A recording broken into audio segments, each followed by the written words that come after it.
Again there shall be heard sounds of life. Welcome to Plain Path Church for service. Today is a day of restoration. Today is a day of reconstruction. Today is a day of new life, exceedingly life, abundantly, overflowing, overwhelming, more than we can dream. He's giving us life. I'm living the best life. See, I've got the best life. Oh, Jesus. I got the best life. Living the best life. I got the best life. Oh, Jesus. One more time. I got the best life. Yeah, living the best life. I got the best life.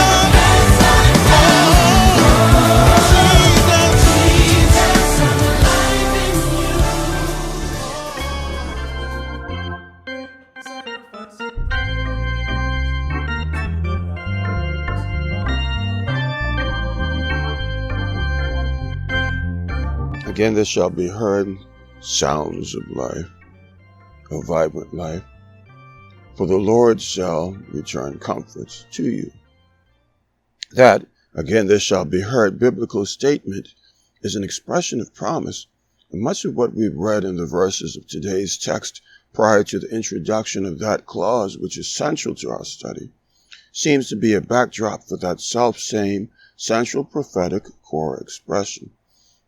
And after the words which form that backdrop are established on the canvas of the page, explaining the elements of the scene, the trajectory of the passage seems to be altered like that rocket, whose tail Superman in fiction pushed to divert it towards the target which seemed different from the original one, varying it slightly to the left or to the right, so that the narrative seems to pivot, especially when the prophet utters that statement of assurance which is initiated with the adverb again.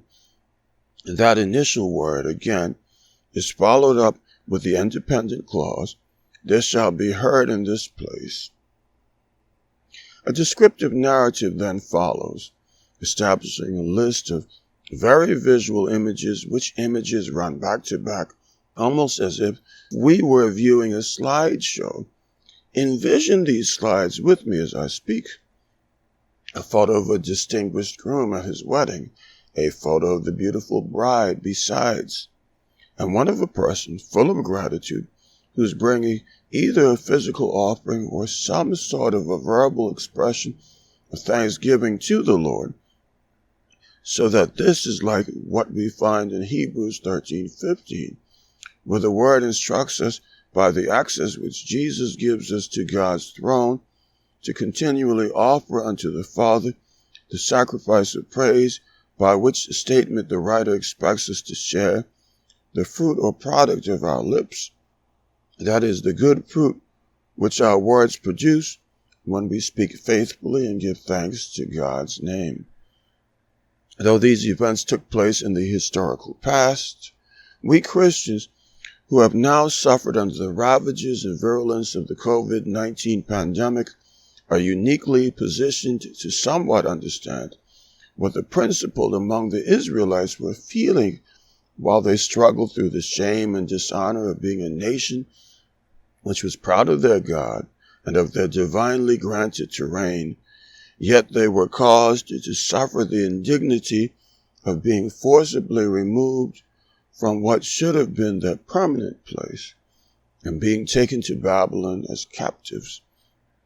I hope you do realize that they were dispossessed from the land of milk and honey, which reminds a person that Adam and Eve were also likewise expelled from their paradise for their disobedience.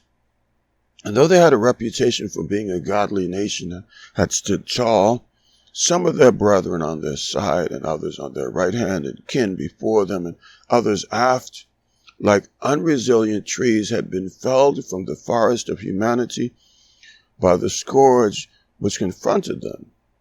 But at least some among them were helped of the Lord to survive Babylon, that temporary stopping off place, and to withstand the harsh conditions of that existence while they were on their way toward their next blessing boulevard on Restoration Road, and toward experiencing times of refreshing in the presence of the Lord. And when a victorious believer can clearly see the end zone, which signals the terminus of that time's trial, as he operates with determination etched upon his brow, that overcomer will put his head down, press toward that mark, fighting against any hell-dispatched obstacles engineered to impede his forward motion toward that end, like a running back taking hits and breaking tackles on his way to that safety zone beyond the line.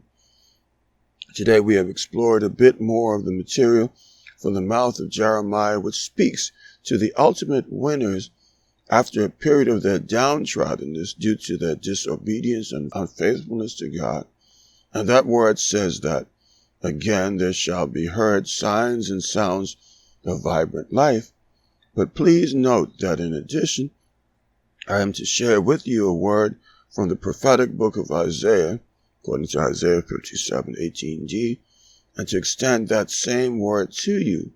That word communicates that as God did for his Jewish sons and daughters, so will he restore comforts to us Christians. If this word from God is for you, and I believe that it is, this should mean that many of the comforts which you had before this crisis began will again be returned to you, will again be found within your reach. And this is no one-size-fits-all prophecy. I take, for example, the story which I recently heard about how fish are now being discovered in the formerly polluted waters of the canals of Venice, Italy. That, to me, could somehow be seen or interpreted as a type of a promised renaissance or renewal, a promised return of comforts. Look for more practical and more domestic examples of this principle in your own personal lives, for that promise of a restoration of comforts is being extended to you. May the Lord grant you this blessing in Jesus' name. Again, there shall be heard in this place the sound of the bridegroom and the sound of the bride, sounds of vibrant life, and the Lord shall restore comforts. Thank you for joining Plain Path Church for online service. If you enjoyed the word today, don't forget to like this video, comment down below, and subscribe to our YouTube channel. We hope you have a blessed week, saints. Until next time. Restore the joy.